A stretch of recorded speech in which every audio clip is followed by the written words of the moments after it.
Are you got to be excited, man. You're in LA. You guys are doing the Crypto.com arena, the house Kobe built. You know it. Never been in the building before. Actually, no, I'm lying. I was in there for a Wayne concert. Okay, but never for a wrestling event. Never wrestled performed. there. Never got to. Yeah, so it's a big deal. Big. I heard it's selling really, really well too. That's always a plus. That's always a great thing. Looking at this card, it should be like this is one of the ones like this should sell very well. It feels like an all in. It's kind of massive in terms of just like the amount of like what could have like just main event after main event. It looks like they're like, and that's the beauty of art. Like this revolution is truly the showcase of what happens when you utilize this roster to the fullest potential and ability with like not only just in-house talent, like Kenny's finally on and just killing it, like Takeshita, Hangman, MJF, who 5 years of this company, 6 years now, they never interacted one time. So you got that, and then you got myself and Ricochet, two new guys that weren't here from the ground up, but came through, and we want to help with this product. Ospreay and Kyle Fletcher, main event like Cope and freaking Moxley for the world title.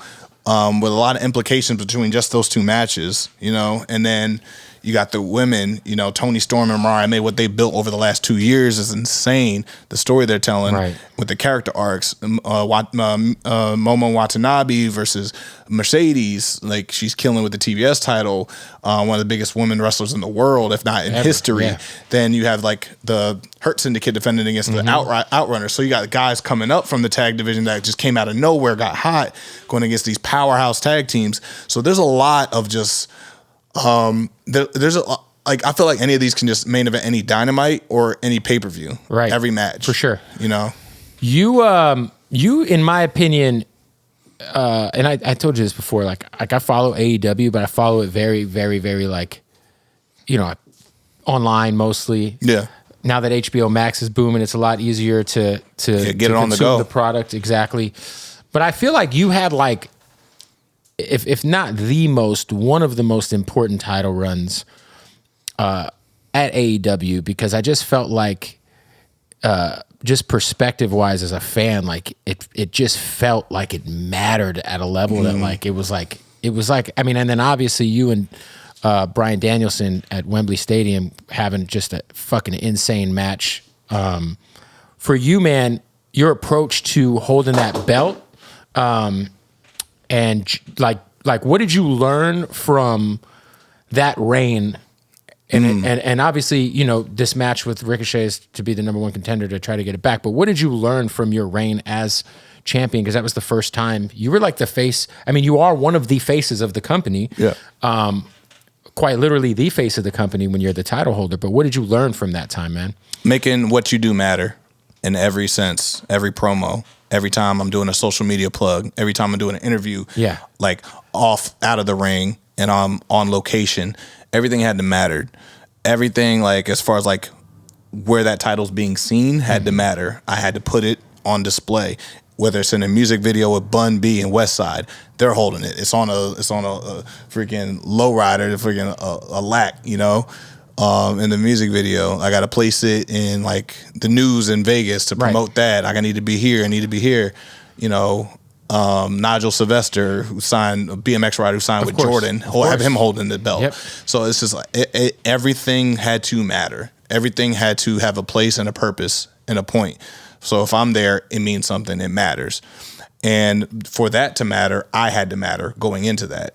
So everything that I've done before that, like all the matches, all the jump-ins, all the run-ins, all the like the story, all the promos, all that had to lead into that meaning something for that championship to matter. Then the matches had to deliver. And I feel like that was the best run of world title matches by any champion. Dude, for sure. And I that's hard. That's a hard bar to like go against with Kenny and Danielson going an hour, and Moxley and the Hangman, all those guys, Jericho holding the titles before that. It's like, and MJF going a year with it prior to that, that's a lot to live up to. So I'm like, I gotta be a powerhouse, like roundhouse, like just boom, right there to the mouth, right out the gates. What was your level of Did you have nerves getting into the program with Brian? Because obviously he's one of the greatest of all time. I mean, at a certain point in time, he's an all-time babyface too. Yeah, you know. Mm-hmm. Yeah.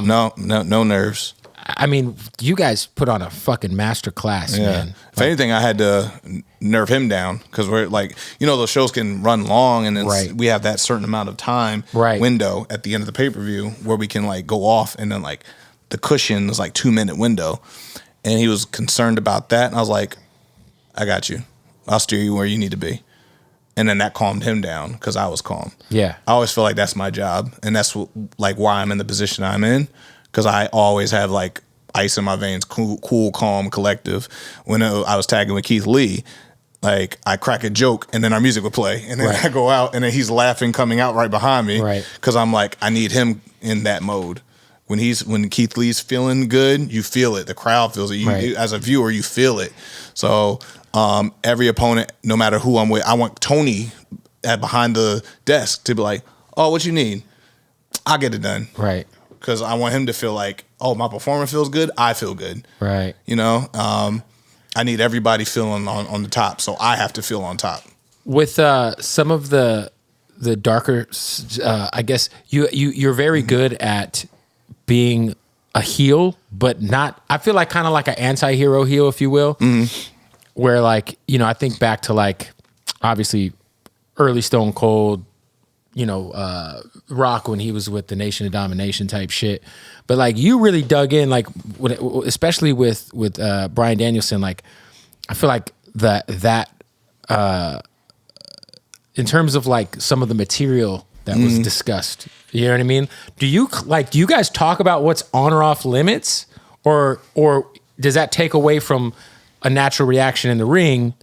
Where if you snap on some shit that's maybe his family or something like that, is it something that you guys go over? Or I respect him too much not to do that. Like, hey, where's the line? Essentially, I know. Yeah, I know where it is. Yeah. And if you're like a professional and like you're cognizant of that kind of shit, you know where not to go. Right, it's obvious. Yeah, and you know what you need. You know what material you need to get the emotion and reaction from them. Yeah, like I know that certain controversial things, like maybe in real life, that the audience is not going to know. Of course. Not everybody. Right. And I don't need people going online to dig it up to find the meaning behind it. I'd rather give you something that this is what we presented on camera. This is what you have to work with, because that's canon. Mm-hmm. Mm-hmm. I don't want to give you off canon stuff where like, okay, our audience is 20% of wrestling. 3% of that's going to know what they're talking about. No, I want 20% of people to know what we're talking about here.